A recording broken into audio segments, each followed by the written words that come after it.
આજની પ્રેસ વાર્તામાં આણંદ જિલ્લામાં સ્વાગત કરતા અમને સૌને આનંદ છે કે અમારા ગુજરાત પ્રદેશ કોંગ્રેસ સમિતિના સંગઠન પ્રભારી, ઓલ ઇન્ડિયા કોંગ્રેસ કમિટીના મહામંત્રી, સાંસદ આદરણીય મુકુલ વાસનિકજી ઉપસ્થિત છે. અમારા પ્રદેશ કોંગ્રેસ સમિતિના પ્રમુખ અને રાજ્યસભાના સાંસદ આદરણીય શક્તિસિંહભાઈ, અમારા એઆઈસીસીના સેક્રેટરી, તમામ આજે આણંદની ધરતી પર છે ત્યારે એમનું પણ સ્વાગત કરીએ છીએ અને આપ સૌનું પણ સ્વાગત કરીએ છીએ. આજે સમગ્ર ગુજરાતમાં અતિવૃષ્ટિને કારણે ને સાથે સાથે સરકારના ભ્રષ્ટાચાર, ગેરવહીવટને કારણે સરકાર સર્જિત પૂરથી ગુજરાતનો મોટા ભાગનો વિસ્તાર પ્રભાવિત છે અને લોકો ખૂબ હેરાન પરેશાન છે. લગભગ 70 કરતાં વધારે લોકોના અતિવૃષ્ટિ પૂરને કારણે મોત થયા છે. કરોડો રૂપિયાનો માલ મિલકતને નુકસાન થયું છે. ખેડૂતોને ના ભરપાઈ થઈ શકે એવું ખેતીનું નુકસાન થયું છે ને ચારે તરફ તબાહીનું આજે સ્થિતિનું નિર્માણ થયું છે.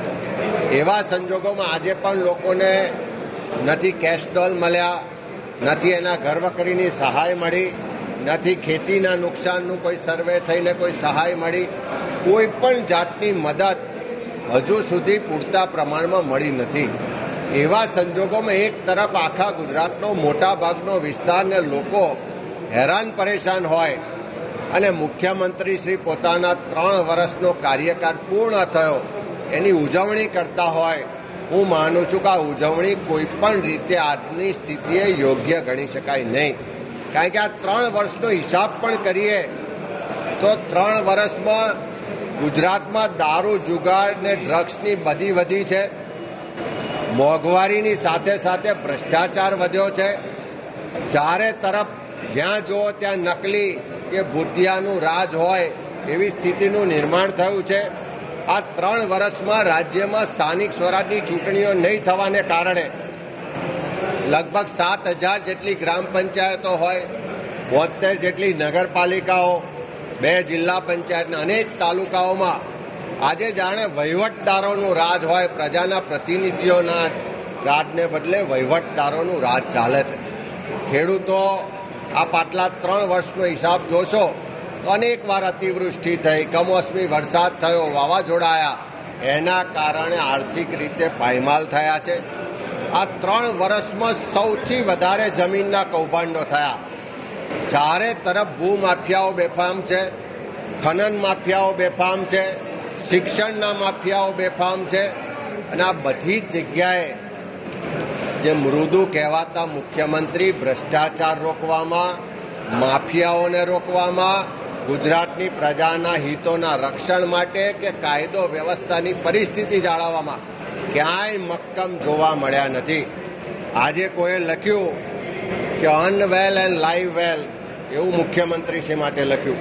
પણ ગુજરાતીઓને એવું લાગે છે અર્ન વેલ એટલે કોણ?